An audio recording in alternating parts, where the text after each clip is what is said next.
Year's holidays, and we are back to it as the Shockers come off 2 wins last week over the University of Houston and over the University of South Florida, both at home. And the Shockers, with those 2 victories, move to number 5 in both polls today. They are, tied for 5th in the voting in the Associated Press poll with Purdue, and outright 5th in the coaches poll. Villanova, West Virginia, Virginia, and Michigan State are 1 through 4 in both polls. So the Shockers number 5, Oklahoma number 9 in both. Cincinnati has moved up to number 13 and 14 in the 2 polls, and Notre Dame, which had fallen out briefly, number 25 in the coaches, 26th in the AP. Baylor, a team the Shockers beat on the road, receiving votes in both polls. So Wichita State back up to number 5. We can get into all the metrics and all those sorts of things later on if you would like. Also, I want to make sure that you've noticed this, but the voting for the Coaches Charity Challenge through ESPN and Infinity started a 3 days ago. And so make sure that you're voting every day. You can vote once a day on all of your devices, and you go to ESPN.com/infinity, and they'll get you to the list of coaches that you can vote for. Coach Marshall has again designated the Wichita Children's Home as his charity of choice, and he has been in the top 5 or so every year. So let's do ourselves proud. Get out there and vote every day for Coach Marshall and get that thing moving.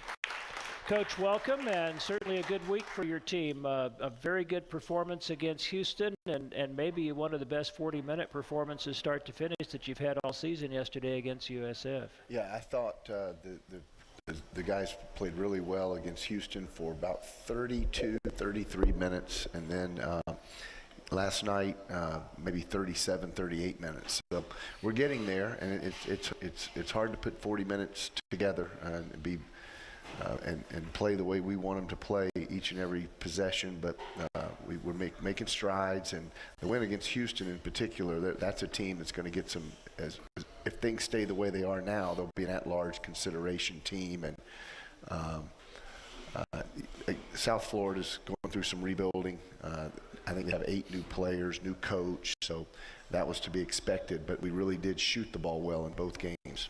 And we've talked about this before, and it's something you can never accept as a coach, but it's kind of human nature that when you have a huge lead at halftime and you've been blowing somebody out, to maintain that level of intensity in the second half sometimes is difficult. But I thought yesterday that there really wasn't any drop-off from that standpoint. No, I thought we came out and played very well, especially early in the second half. The lead was 30-something maybe. I don't know what the lead was against Houston, 18, 21, something like that, but it's a big lead for them. That team had us really nervous because we had seen them beat Providence. We'd seen them beat Arkansas handily. I think they beat Arkansas 25 or 26, something. Yeah. So and they had a player out. Both teams had a player out, so that would be a little bit of a, the next time we see them, it might be different. But the Banks kid was out for South Florida, and the big guy was out for Houston. Yesterday, I was going to ask you if it was something that was by design at all, or if it just happened to work out that that's the way things were effective. But you didn't have Connor yesterday, and you kind of ended up for a lot of the game kind of subbing 5 for 5. You kind of had 2 5-man units, not completely all the time, but more so than you usually do. And I wondered if that was something that just kind of happened. It just kind of happened, you know, trying to make sure everybody gets plenty of minutes and also gets plenty of rest. And I wanted to give C.J. Kaiser an opportunity with a core group. So he just basically, Austin took Connor's spot, and then C.J. took Austin's spot with the second unit. And, you know, something that, you didn't name names, but I think everybody kind of knew who we were talking about. But in the game against Houston, you gave both C.J. and Asbjorn a chance to play a little earlier than usual, a chance to play for the first time in a while. And they didn't respond particularly well, and that was kind of a disappointment. But they got right back in there yesterday, and certainly both made significant improvements with their chances yesterday. Yeah, and again, we want to try to develop those kids as much as we can and not lose games. And you know, as coaches, we're always no lead is big enough. But when it got to 40 points, we thought it was big enough against South Florida, so we were able to get those guys in with 8-10 minutes. CJ had been playing all along, but Asbjorn came in with about 8 to 10 minutes. And the biggest thing with him is the speed of the game and grabbing the ball with two hands. And I'd been on him pretty hard since the Houston game, and he responded well. He didn't grab all of them, but he had a presence there under the basket, and he did grab a few rebounds and kind of forced a couple of shots. He'll have to relax and take his time when he gets the ball, but he's going to be a tremendous rebounder ultimately because he's very tough, and he does have pretty good hands, and he's just obviously immense. And you could see that the lesson is getting there. A couple of those rebounds that he didn't quite get a hold of yesterday, you could see he was kind of beating himself up, that he knew that he wished he could have grabbed them. Yeah, he looks at his hands and like his hands are failing him.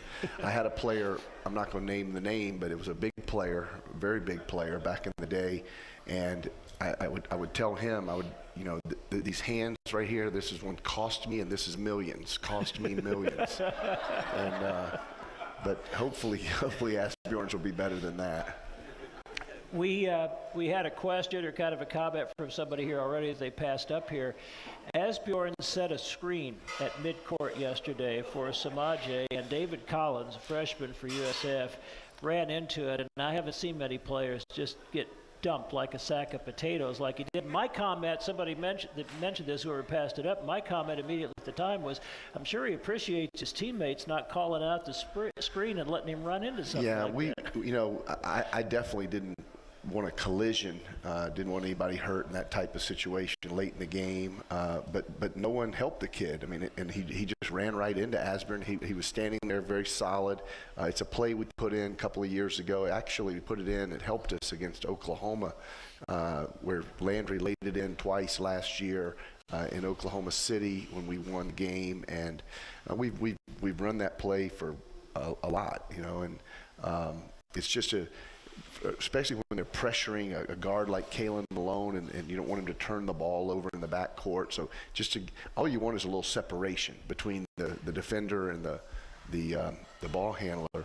But what I didn't like is afterwards he flexed, because the crowd, loved the kid setting that type of screen. And I told him, and I also told Coach Gregory for South Florida that we were going to address that, and we did. All right, and somebody also apparently tweeted or something on social media after that screen, said, "Who put that semi in the middle of the court yesterday?" He is a big body, and obviously has a lot of potential to use it for good as he goes along. Yeah, he's a big kid, 18, 19 years old. So we just got to develop him and bring him along as a basketball player. All right, we are underway, and certainly we welcome your questions on Twitter at @ShockerVoice, or you want to pass a question up here. We'll have more with Coach Marshall from AJ's Sports Grill at the Alley on our Monday Night Coaches Show. At Jacob Liquor Exchange, you never know who will show up. The wine selection is scary good. It's safer to buy my tequila here than in Juarez. They got more bourbon than my dog's got fleas. Many craft beers for even my fancy palate. At Jacob Liquor Exchange, we have the largest selection of beer, wine, and spirits in Wichita. If you're not sure what to buy, check out our weekend tastings. Our friendly and knowledgeable staff will help you decide. We're right on the way and right on the price. Jacob Liquor Exchange. So you want to join the popular RV movement? Why not try before you buy it at Ramsey's RV Rental in Augusta, Kansas? Ramsey's RV Rental has top-of-the-line towable travel trailers that sleep up to 8 for your next getaway, road trip, hunting trip, or tailgate. Small to large, toy haulers too. Many of Ramsey's RV units come equipped with state-of-the-art flat screens, kitchens, bathrooms, and more. Book online now at Ramsey'sRVRental.com, where you could say Ramsey's RV Rental has changed camping into glamping. Ramsey's RV Rental, 316-775-3637. Your eyes are often the first to capture important memories. Dress them for the occasion with a new pair of glasses from Howard's Optical. For nearly half a century, Howard's has given you the look you want and deserve. Ask about the Ultimate Lens Package at any of their 4 locations in Wichita: Bradley Fair, Riverside, 13th and Mays Road, and their main store at 5405 East Central. Howard's Optical, a heritage of quality, service, and integrity. Visit howardsoptical.com, proud supporter of Wichita State basketball. Go Shocks! At Bell Mirror & Glass, we know our work reflects our family name, but we also know that what we do reflects on you.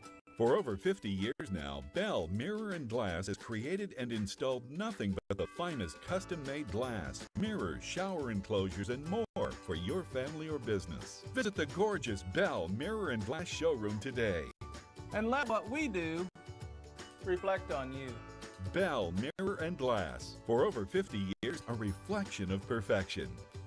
I'm Coach Gregg Marshall. Making sure my family is well taken care of is important to me. So when it comes to their comfort needs, I trust Welch's Heating and Air to keep them comfortable and safe. Welch's, an independent American Standard heating and air conditioning customer care dealer, offers award-winning service with a 96% customer satisfaction rating. I want the best taking care of my family, and so should you. Call Welch's Heating and Air today at 733-1600.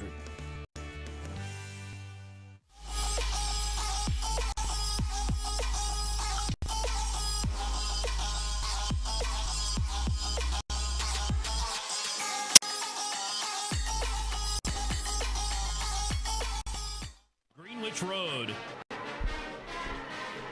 Welcome back to our Coaches Show with head coach Gregg Marshall. The Shockers now at 13-2 on the season, 3-0 in the American Athletic Conference with a road win at UConn and wins at home this past week over Houston and USF. And again, that moved the Shockers from 9th to 5th in both polls this week. Also, if you look at the metrics and the three that I look at the closest, Ken Pomeroy, the ESPN BPI, and Jeff Sager, and the Shockers are 10, 11, and 12, so an average of about 11. Cincinnati in the AAC averages out at about 9, and then next in the AAC are SMU at 31, Houston 44, and UCF at 67. And among the Shocker non-conference opponents, Oklahoma averages out about 15 or 18, Notre Dame 15, Baylor 33, Marquette 46, Oklahoma State 56, and South Dakota State about 88. So a really good schedule, as we've all known, and Shockers at 13-2, having a great start. You've had an opportunity since right before Christmas to be in this period where you don't have classes and you can concentrate more on basketball, and you have had a great history over your career, not only here but at Winthrop, of your teams getting better and better as the year goes along, and how have you felt about the way that development's been going during this time period? Well, the players obviously would rather not have this deal because we don't have any time constraints. We can spend as much time as we want, and basically what I tell them is, here's today's practice. It's supposed to last an hour 45 or 2 hours. You determine actually how long it lasts, because I'm going to get an hour 45 to 2 hours of quality work, and we're going to get stuff done, and we're going to get better. And that's what we preach. Find a way to get better each and every day, individually or collectively. So I think the offense is the biggest beneficiary. I think we've gotten much better ball movement, player movement, in our breakdown offense. We work on everything every day. We work on rebounding. We do individual work and work on their individual skills. We work on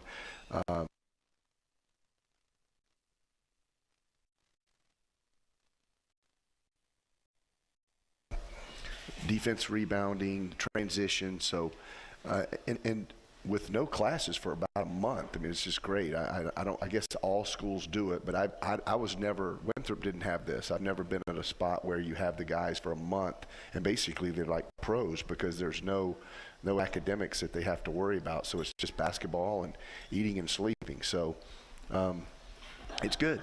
It's good. Yeah, a couple of things that got mentioned a lot yesterday. You brought up one of them on the post-game show, and then I saw later that Brian Gregory had brought it up in his post-game interview.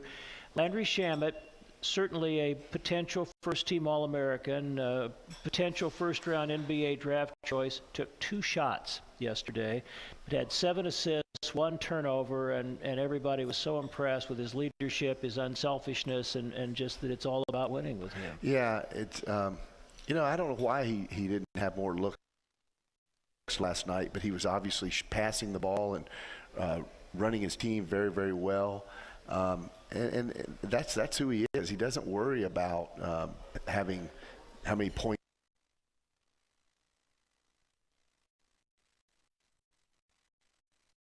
he's scoring. He worries about winning, and he knows that's ultimately going to get him farther than scoring a couple of baskets. So, you know, our program is kind of built that way, and a lot of guys have that same feeling, and it just wasn't his night. He didn't get a lot of clean looks, but he did a great job of being our quarterback, and he had, I think, 7 assists and played really good defense. But the ball was being sprayed last night. He got it to Austin a couple of times in the right corner. He got it to Zach Brown a couple of times in the left corner. Marcus McDuffie was the beneficiary of some of his passes. And then when the guys closed out and guarded those guys in the corner, we were able to dump it down to the rim runner a few times as well. Yeah, I thought it was significant, the stage late in the first half. I don't know exactly what it ended up for the first half, but you were 6 of 9 as a team from 3, but only 9 of your 28 shots had come from three-point range. The guys were really looking to probe that zone, get it inside, get easier shots, and I think probably in Landry's case that was part of it. He probably had some looks early that he passed up to make sure you got the best look possible. Yeah, after the first couple of possessions, I thought we were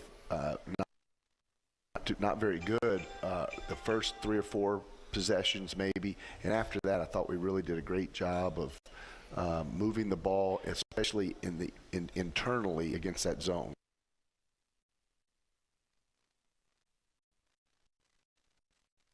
We were doing buddy passes from the foul line to the basket, from Shaq to Richard. Richard and Zach Brown were passing very well amongst themselves. So that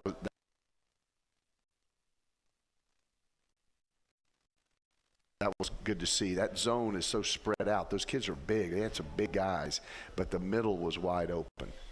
And you had Landry taking 2 shots. The guy that's 5th in the nation in three-point percentage. Connor Friendkamp, a great three-point shooter, does not play at all because of illness.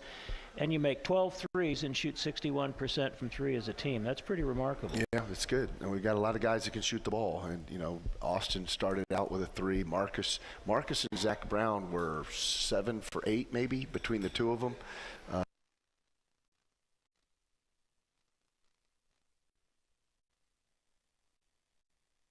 So that's pretty good from the 3 spot. And we'll just continue to try to get the best look for us, the most wide open look for, and the guys now at this point know when they're supposed to be shooting, and it doesn't always work out perfectly and look beautiful, but most of the time we know that a good shot versus or an average shot versus a great shot.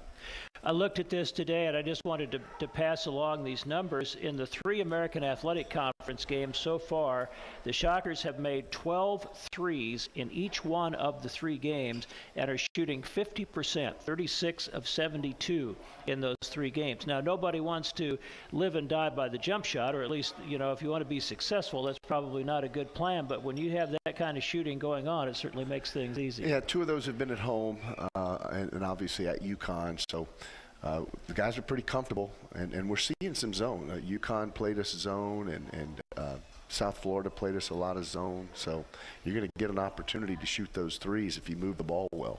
You mentioned something kind of interesting, the combined shooting percentage of Zach Brown and Marcus McDuffie. And, of course, the question came up about now that Marcus is back, where are those minutes going to come from and so forth. And it seems to be, and I know it's not easy, but it seems to be so far kind of what you would expect, that game to game it's going to be different. Certain guys are maybe in foul trouble, or somebody's not having as good a night, or somebody's not hot, and it just kind of works out that it could be different guys on different nights that maybe play a little less. Exactly. And, you know, Rano wasn't playing very much there for a while, and then I thought last night he was very, very good. So it's, you know, we've got, the good news is we've got 17 quality players. The bad news is we've got 17 quality players, and I can only play 5 at a time. So we've got to try to make the decisions to give us the best opportunity to win. And if the scoreboard is going in the right direction when you're in, it gives you a better chance to come back and get another run. You mentioned something also in your post-game comments yesterday that I thought was interesting, and people should make sure that they were aware of it. I don't think people always appreciate how much of the decisions on who plays and how much they play have as much to do with how guys play in practice and how hard they work in practice as even game performance. And you mentioned that Kalen Malone has become becoming a very good point guard and a guy that you'd like, another guy that you'd like to see get some more time. He's doing a great job on the scout team, and scout team is very competitive at times. You've got Kalen, and you've got the other walk-ons, Brett Barney and Bryson Bush and Jacob Hers, but then C.J. Kaiser, Rod Brown, and Asbjorn join that group for most of the time, and sometimes they give the first and second unit a good run. So they do a great job of simulating what the other team does offensively and defensively, so that we can go against it. And yeah, he's improving. He's improving. And Samaje, he knows that if he doesn't play well, and then there's another guy that could possibly get him some minutes. That's something you just mentioned that I think gets overlooked sometimes too. People, I think, understand that depth helps you when you've got guys in foul trouble, somebody gets hurt, or having an off night. Certainly it helps competition in practice.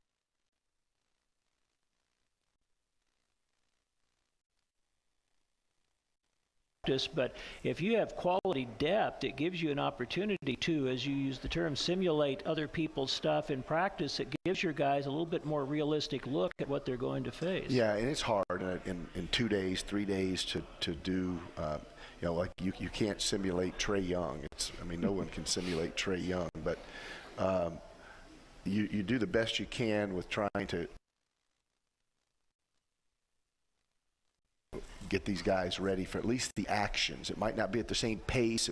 They might not be able to finish the play like the starters for Houston, but at least we know what's coming and the type movements that they're going to be facing. You're listening to Shocker head coach Gregg Marshall. The Shockers 13-2, ranked number 5 in the country, and we will continue our Monday Night Coaches show from AJ's Sports Grill at the Alley right after this. Make cars fly. I love turning old stuff into something amazing. I want to plant a garden for the whole world. We grow up, but we never stop dreaming. Here at Coke, we challenge ourselves and the status quo to produce innovations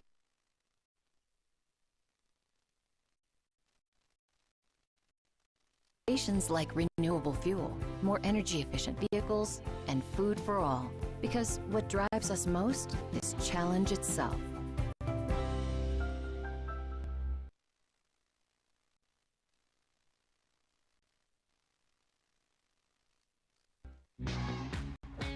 We took marinated all-white meat chicken and married it with our cheesy quesadilla to create the perfect union. Introducing Taco Bell's new crispy chicken quesadilla.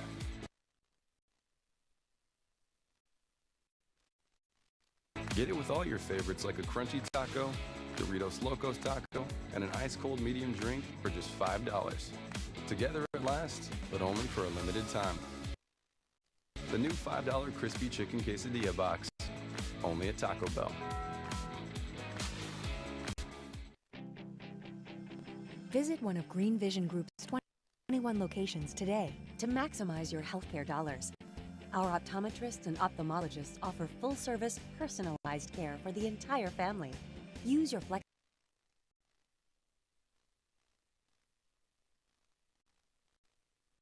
flexible spending and vision insurance benefits for eye exams, contact lenses, fashion eyewear, prescription sunglasses, LASIK, or other eye surgeries. Our vision is to help you focus on the moments that matter most. Green Vision Group.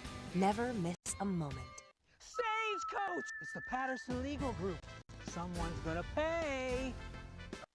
Our client's been in a car wreck. Where's the insurance guy? It's time to pay our client for damages. They deserve more. There's lots of pain and suffering.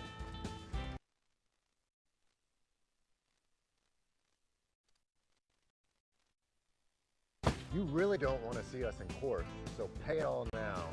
Hurt in a car wreck? Call the good guys. We're Tyler and Gary, the Patterson Legal Group. Call 550-0000. Is it too late? Is it too late? No, you can still buy a Holiday Millionaire raffle ticket. And the odds are there still great odds? Yep, and now there's more than 4,200 winners. Then I'll take 17. There are a lot of scratches. And a happy holiday millionaire raffle, too.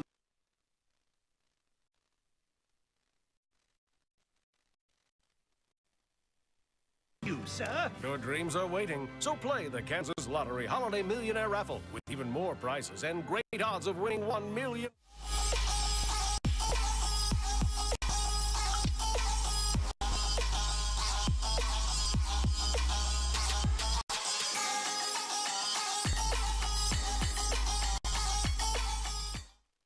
At the corner of 13th and Greenwich Road. Welcome back to the Gregg Marshall Show, our usually weekly discussion of Shocker men's basketball. Wichita State will have 2 games on the road this week, which we will talk about a little later, but full-fledged into the new American Athletic Conference schedule with 1 game on the road and 2 at home so far. The Monday is the day that usually individual honors come out, as well as the new rankings and so forth, and the American Athletic Conference announced its player honorees today. Shaquille Morris was not the player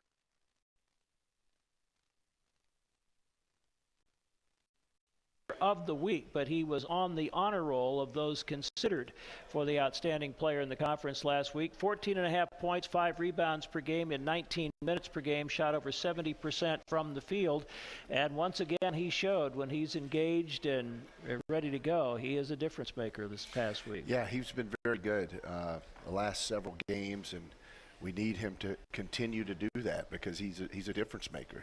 When he's got that motor revving and he's really moving and hedging ball screens, and I usually notice on defense with him when he's moving his feet and getting out there and hedging ball screens, and he's a very good shot blocker and erases a lot of mistakes with his ability to leap and protect the basket. He actually caused a kid for South Florida to miss a layup yesterday in the first half sitting on the bench. He had blocked the kid's shot a couple of times, and every time they drove in, he was altering or changing or blocking shots. Well, they did a 1-4 high, and they kicked it to the right wing.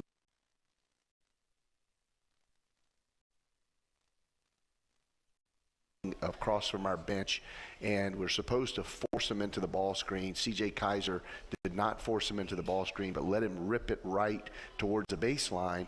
And as the kid got to the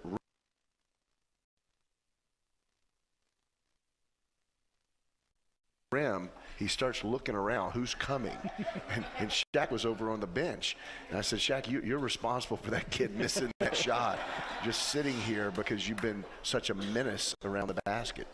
I thought also in the Houston game, he had one of his best games since he's been here in terms of being that pressure release outside the lane and helping keep the offense moving, make good decisions when he caught it out there and that sort of thing. Yeah, he's got very good feet and hands for well, he doesn't have great hands as far as grabbing the ball, but he's got a wonderful passing ability. He really sees the game. Sometimes he tries to get a little too cute, tries to be Magic Johnson. I tell him, just calm down, be Shaq Morris. But, I mean, obviously he can shoot it. He can finish around the goal with authority. And he's in a good place right now. We just got to keep him there. You know, you mentioned the guy driving to the basket yesterday, and that was something that I know you've worked on, dribble penetration and guys driving the ball aggressively, and certainly you've seen a lot of that all year. But Connecticut with Jalen Adams and some of those guys, very aggressive about that. That Collins, the freshman for them yesterday, and Rob Gray and some other guys you faced have been those kinds of players, and that seems to be something that's getting better, your dribble penetration defense. Well, we're working on it, and you know, we've talked about it, and we're practicing it every day, and guys are doing closeouts, and we're playing a lot of one-on-one and having them move their feet, play defense with their feet, stay square on the ball, show your hands. But we're also getting very good denial now. Our penetrating passes are becoming more of an adventure. We're blowing up handoffs and getting some offensive fouls on that, and so we're getting there, but we still, you know, with our personnel, it's not, there's no To Kill Cotton out there. There's not Ron Baker.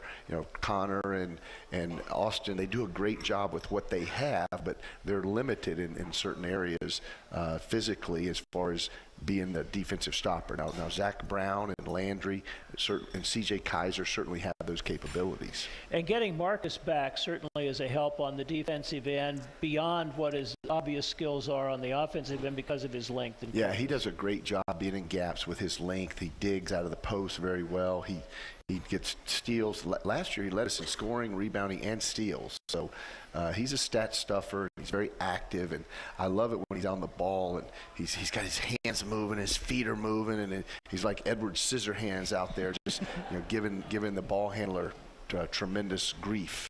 Yeah, something else. He had 3 offensive rebounds yesterday, and we've talked a lot about the great job that Rashard Kelly's done on the offensive boards. But Marcus has a good feel for offensive rebounding, and I thought was very aggressive yesterday about going after some. Yeah, he is. And Marcus is a very good rebounder, obviously.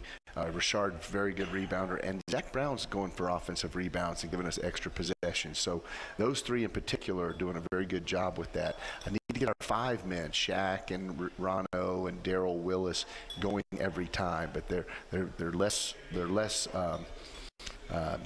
apt to do that. I don't know why they worry about defensive transition, but that's another thing. When they're not going to the offensive glass, that to me signals that they're a little tired and they may need to come out.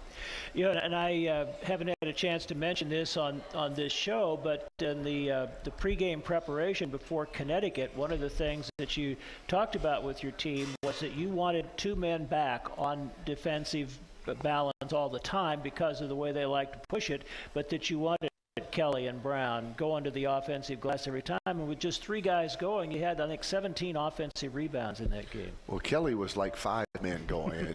he was unbelievable that game in his pursuit of the ball and was our MVP in that particular game. We usually like 4 guys going.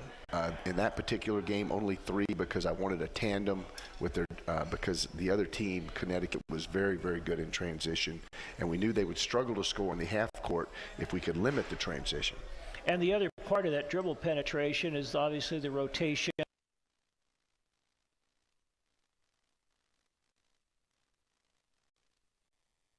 And taking away that next pass, and some of that has to do with communication, and I know that's something you've worked on. You feel like that's getting better. Yeah, getting guys in position. When the help comes from the weak side, you want to.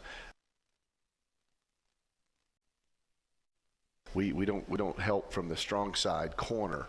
We're denying that pass. That's a penetrating pass. We tell the guy there to stunt at the ball but stay with the shooter in the corner. So the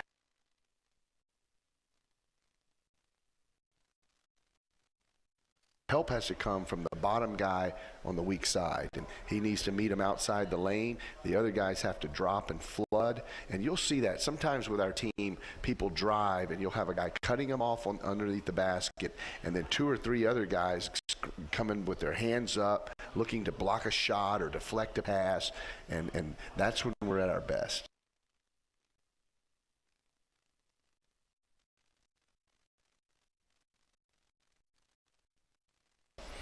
I mentioned earlier the praise that Brian Gregory had for Landry Shamet yesterday and his unselfishness and his leadership. Earlier in the week, Kelvin Sampson couldn't have been more effusive in his praise for Landry Shamet. And then in between those, he was on the Jim Rome show and did a great job. I hope everyone had a chance to hear that. And then afterward, Jim Rome was effusive in his praise of just what a great kid, humble and everything he was, and how well he handled himself in the interview. Well, those guys are absolutely right, and I don't want to take anything away from Landry. They're all 100% correct in their praise of Landry as a person and a player. But the other 2 have an ulterior motive. They're trying to get him out of here. So that the 2 coaches don't want to see him next year. So they're gonna tell everybody that they know he should be a lottery pick. All right, we will continue with Coach Marshall from AJ's Sports Grill at the Alley on our Monday Night Coaches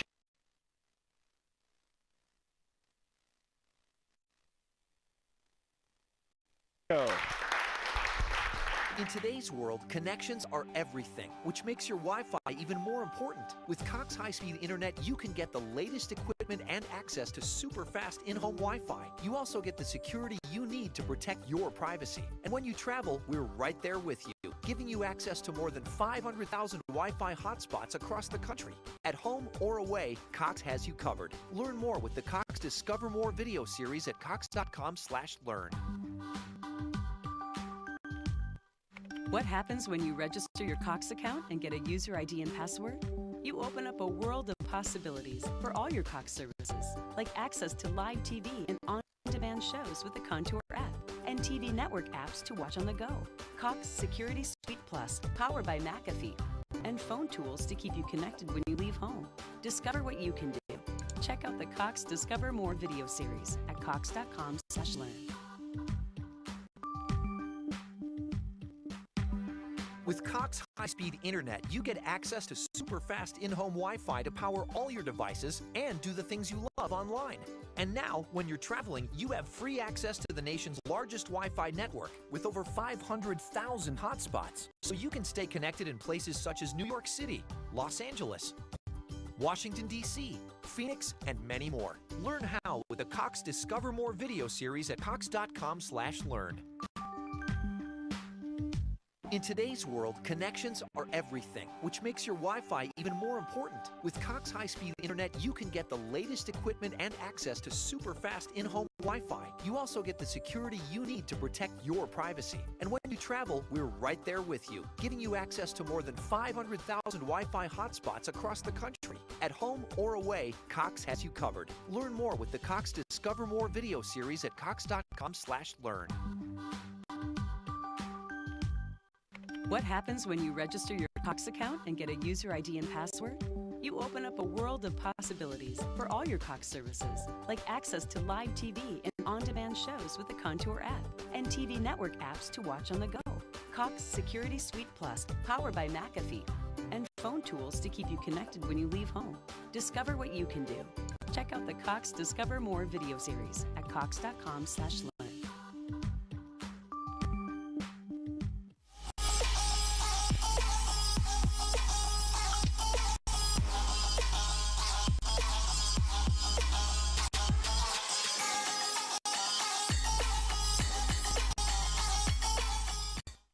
Greenwich Road. Welcome back to our men's basketball coaching show with head coach Gregg Marshall. Don't forget, coming up at the top of the hour, it's women's head coach Keitha Adams, also back on the air for her first show in 3 weeks. So glad to have you all with us. The women's basketball team will be at home for one this week and on the road for one. They've got Memphis in a Wednesday night game, then go to New Orleans to play Tulane on Sunday afternoon. And again, the men at East Carolina, ECU on Thursday night, and then on to Tulsa on Saturday, which we'll talk about in a little bit. We are taking questions via Twitter, also from our audience here, which is a large one here at AJ's. And someone asked the question, why isn't there a stat for deflections, which is something you like? And I thought to go beyond that, what are some things that you do keep as managers and as a staff that you like to look at as far as stats that you don't see all the time on a stat sheet? Well, it's not an official stat as far as NCAA that they keep a box sheet. A box sheet that they come, box score we get has points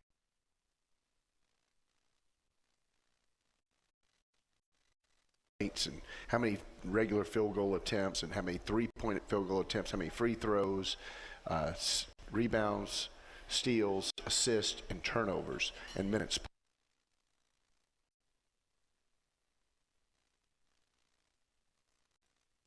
played. But we keep deflections every game. There's a manager that charts every deflection, and our goal is 35 deflections per game. So it's almost one a minute. The interesting thing is sometimes we don't get to 35. Yesterday, Sunday against South Florida, we had 35 or more deflections in the first half. So it might have been our record, and it was indicative of how we were flying around. Obviously, we were pressing them some because they were down a man and they're not the deepest team to begin with.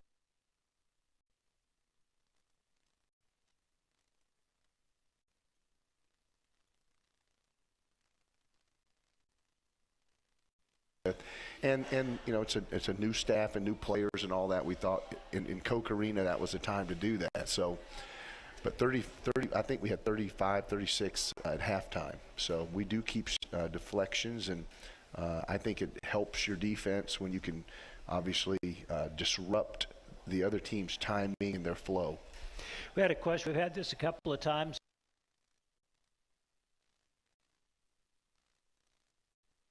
About the schedule for next year and what tournament you're in pre-conference next year. Yeah, next year the exempt tournament is the Charleston Classic, Charleston, South Carolina, and it is on the coast. You can obviously go there and stay on the beach if you prefer. In November, it's not like Cancun or it's not like Maui. It's not going to be 85 degrees, but it is very nice. It's at the most sweater weather generally. I spent 8 years in Charleston, have a lot of friends, and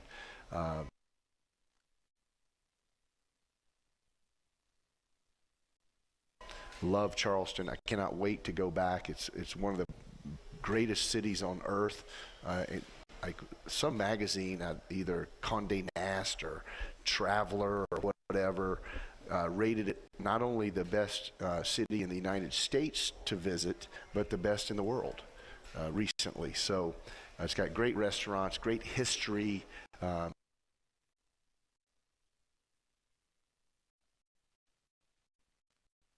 can go to Fort Sumter where the Civil War started. There's all kind of houses that were built in the 1800s that are just unbelievable. The architecture is really unique, and the food is outstanding, and the basketball will be pretty good too. So I know Purdue's in that tournament, and I can't remember who else, but Alabama, Virginia Tech, or a couple of the others. So it's an ESPN deal. You play 2 games, you take a day off, and then there's the last day is the 1st, 3rd, 5th, and 7th place games. So yeah, it'll be a great trip. Looking forward to going. You've got Baylor coming back. OU has re-upped to continue that series among your other non-conference we've got opponents. OU at least 2 more times. We're in discussions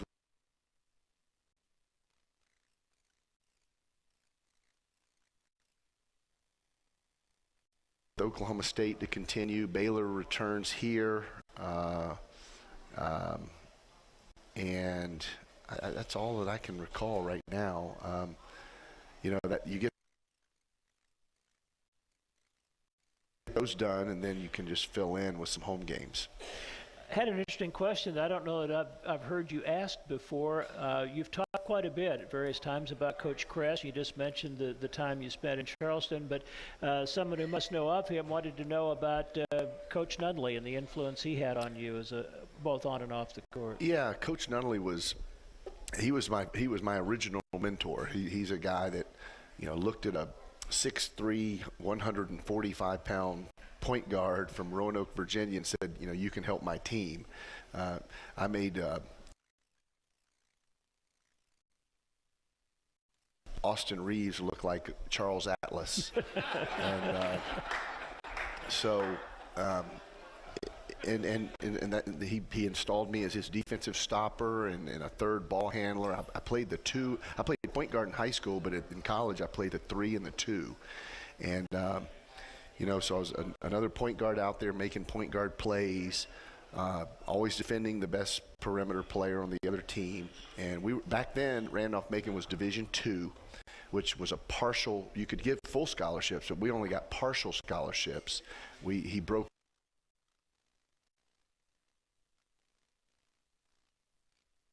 up 4.5 scholarships amongst the entire team.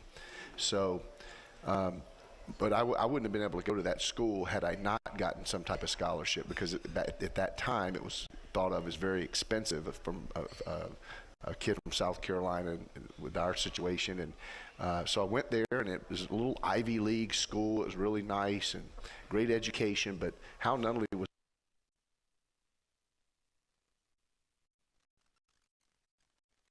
a genius, first of all, as a person. He was so smart. It was incredible.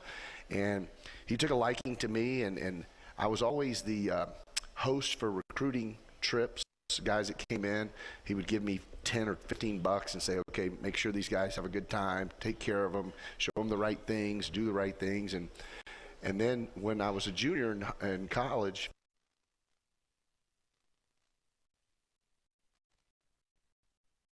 finishing my junior year, I had no idea what I was going to do. I was thinking about maybe going into banking or Wall Street or going to law school.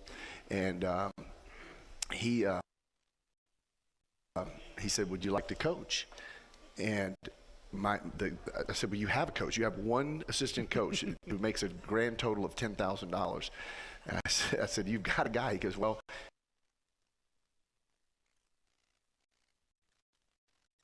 he's got one more year with me. It'll be time for him to move on, and would you like to assume that role?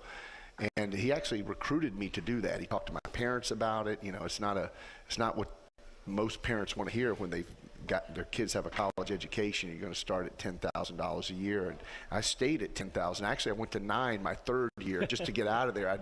ran off making for 6 years, but Hal Nunnally was just unbelievable. He believed in me before anyone else did. He thought I could be a good player. Then he thought I could be a good coach, and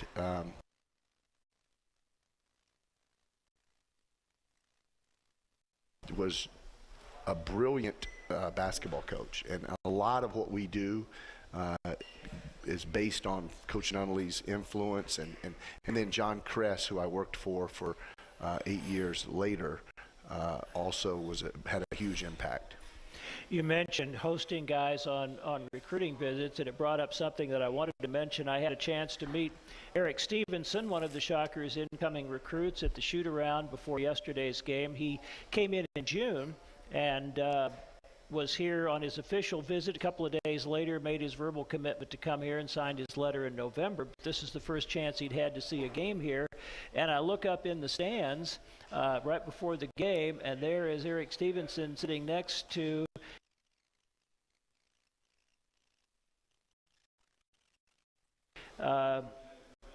two of the Shockers' other recruits, Chance Moore and Isaiah Poor Bear Chandler. And I thought, there's a big chunk of our future sitting up there together getting acquainted. 3 of the 6 signees in the fall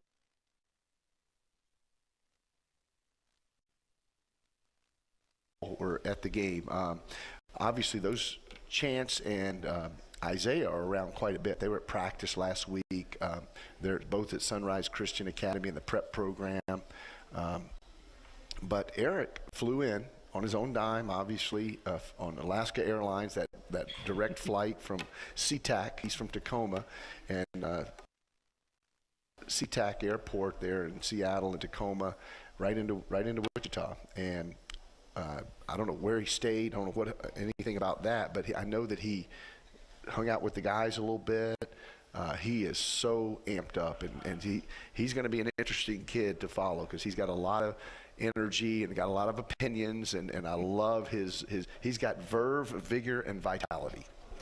All right, and we had one question in-house that I'll kind of answer for you.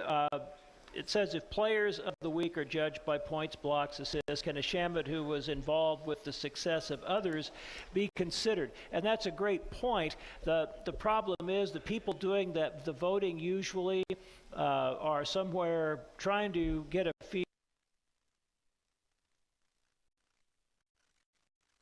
for several games that went on involving 12 teams in the league, and so about all they have to go off of is numbers, and they might see a comment from Brian Gregory yesterday and use that as consideration. But for the most part, guys are going to get those awards because of numbers they put up in the assigned statistical categories. In the Missouri Valley Conference, when he was playing, Doug McDermott was the player of the week practically every week because he scored more points than everybody else in the league. So that's kind of the way it goes, but this league seems to be doing a pretty good job of spreading those awards around and giving some recognition every week to several players from several other schools in addition to the one that's actually the player of the week. Yeah, and with us, as deep as we are, and the problem with getting guys minutes, there's nights. I think Landry was our leading minutes guy yesterday with 22 minutes. Yesterday was not a good example because he only took 2 shots. But I think what you need to do is kind of look at it as on a 40-minute per game basis and kind of extrapolate that out. And because our guys are not getting the same minutes that some players have to play 36, 38 minutes to give their team a chance. And our guys are playing 24, 26 minutes, and they're staying fresh, but they're not going to be able to put up those same numbers in those type of in that situation. All right, you're listening to Shocker head coach Gregg Marshall. The Shockers with an interesting road trip coming up this week, and we'll talk about that when we come back to wrap up this Monday Night Coaches Show from AJ's Sports Grill at the Alley. Pizza Hut knows what every man, woman, and child wants.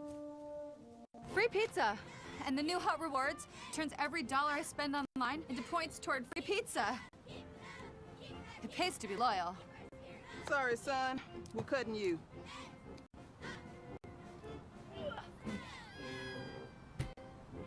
Sign up online today for unlimited double rewards and earn free pizza faster. Hey, get back here! No one out pizzas the Hut! Sometimes the game of life can be challenging. A struggle that feels like there's no way out, or no one that can help. Whether it's you or someone you know, you don't have to be alone. Prairie View can help. Let our team of experienced mental health and addiction professionals help you build the strength and skills you need to live well and focus on what's important. With treatment comes transformation. Let Prairie View help you get back in the game of life. 'Twas the night before the Red Wing Shoes Santa blowout sale, and all through the store, not a creature was stirring. Oh, what a bore. Thank goodness for Santa and his 8 tiny reindeer. They slashed pricing to give you the best deals. 25% off regular price boots, including safety-toed boots, plus so much more. Take an additional $10 off clearance footwear, already reduced up to 50% off, plus all accessories 20% off. The Santa blowout sale is one day only, Saturday, December 9th. Doors open at 10 a.m. Don't miss the biggest sale of the season. Red Wing Shoes, 6600 West Kellogg.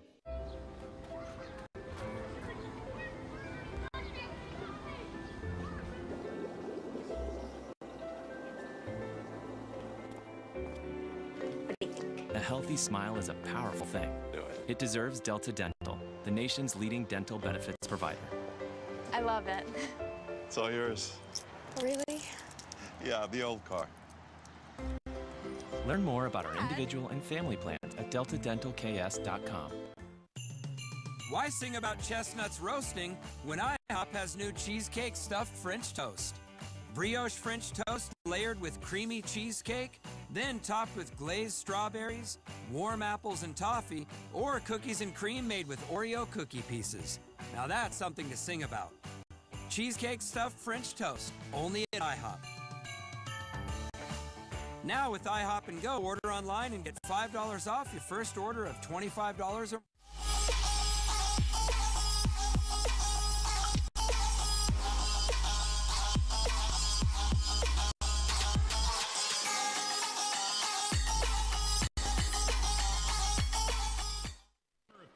And Greenwich Road. Welcome back to the Gregg Marshall Show. Wichita State this week travels to the East Carolina University, ECU, on Thursday night. That will be a late start. It's a 9 o'clock tip-off Eastern time, so 8 o'clock here with the broadcast beginning at 7. And this will be the first ever meeting between Wichita State and ECU in men's basketball as part of their new alignment with the AAC. And we have been to North Carolina with you twice, to Boone, North Carolina, your very first road game as Wichita State's head coach, a return game of a bracket buster, and then to Davidson for a bracket buster game. And I know this is an area you have some history and familiarity with. Is East Carolina a place you've been before? Well, yes.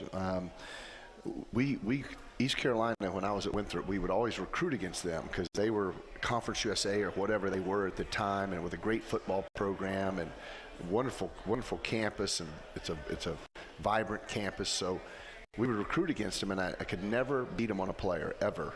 But then ultimately we got the opportunity to schedule them, which was really cool.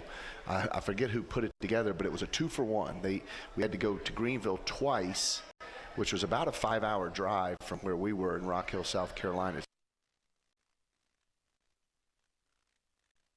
It's very far east, obviously East Carolina. It took a long time to drive over there, but they came to Winthrop once, and then they paid us like $35,000, something like that. But we went over there in that first year and we beat them badly, 20, 25 points. They came back to Winthrop. We beat them again, and then we finished it with a three-for at their place. So I've been there. Their program's going through some tough times. Jeff Lebo resigned early in the year. I think he was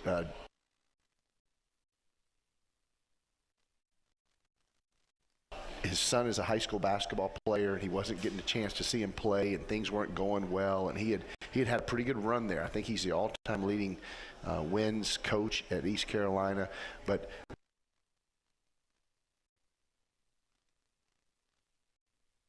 this team is scary. You know, when you're at home and they just beat South Florida at South Florida. They've got an interim coach, Mike Perry, who I know also played at the University of Richmond, where I went to grad school. And we just have to go in there and play. We have to respect our opponent and understand it's a home game. It's going to be a big deal for them.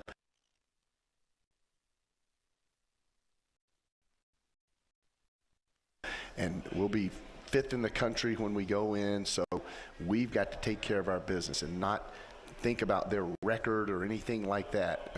But yeah, I've got some familiarity with East Carolina.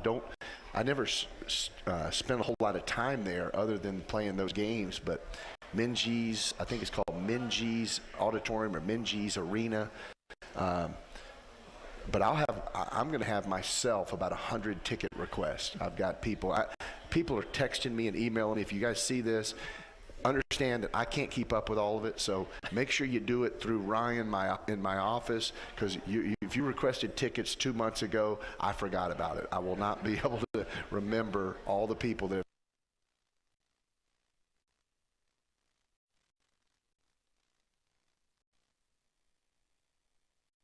asked for tickets for the East Carolina game. It's the closest we will have played to where I'm from in many years.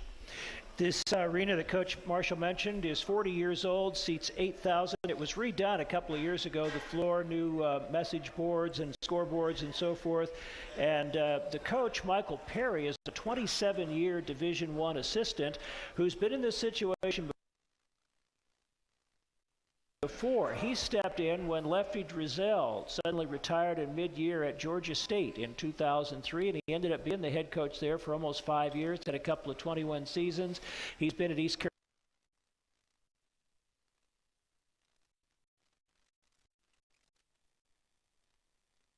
for 11 years. Last year coached 14 games when Coach Lebo had to have hip surgery in mid-season, and now he has stepped in again. They're 5-4 since he took over. So certainly familiar with these players, and they're familiar with him. Yeah, Mike Perry's a great guy, and they've got a Randolph-Macon Randolph-Macon graduate who I actually recruited on their staff, Ken Potosnak. Doug Wojcik is actually on their staff. The former Tulsa head coach. So the game is so late. We're doing something we don't normally do. The game is at 9 o'clock Eastern Standard Time. So 11 o'clock it'll be over. By midnight we'll be done with our media responsibilities, showered. So we're going to fly that night, we're going to fly to Tulsa. We're not coming back to Wichita. And so we'll get in about 3 a.m. to Tulsa on Friday morning, and then sleep in, and then have a practice in Tulsa.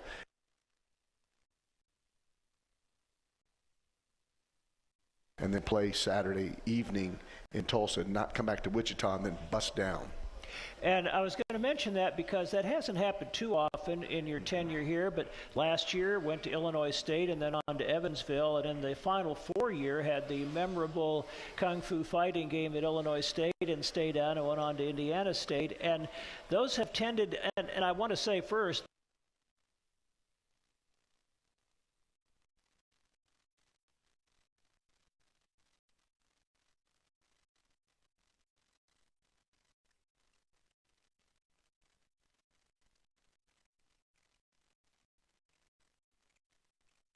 that the guys in this program are close. This is a tightly knit group of people. But it's still, when you stay out on the road like that for a couple of days, it can be kind of a unique bonding experience. And I felt like with both of those teams that they really enjoyed it and got even closer. Yeah.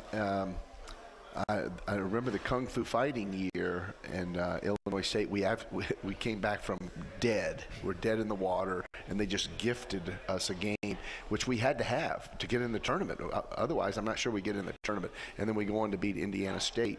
But last year, we stayed on the road after losing at Illinois State and drove over where? Where did we go from there? Evansville, and had a great practice at Evansville. Yeah, had a great practice and won that game, I guess. So it's only the third time that we've done back-to-backs without coming home, unless it's a tournament since I've been the coach. But it just makes sense. I mean, otherwise we get back at 3 a.m. to Wichita and then have to bus down to Tulsa that next day. And I think this will, and we're not in school, so they're not missing classes or anything.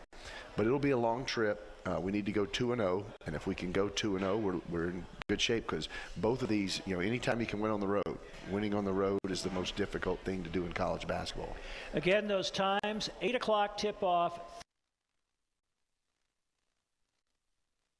Thursday night from East Carolina, and then the Tulsa game Saturday night is at 6:30, and I have a feeling there are going to be a lot of Shocker fans there. I've heard a lot of comments about people buying tickets. I think we'll be well represented in Tulsa town on Saturday night. Yes, we will. All right, Coach, thank you. Look forward to the trip. Thanks, Mike. That's our show for this week. We'll be back next Monday night to wrap this trip up and talk about upcoming games with SMU and Houston. So the Shockers in a good stretch here, and we'll be inviting you to stay tuned for the Women's Coaches Show with Keitha Adams coming up next at the top of the hour. So thanks for being with us. We welcome you every Monday here to AJ's Sports Grill at the Out.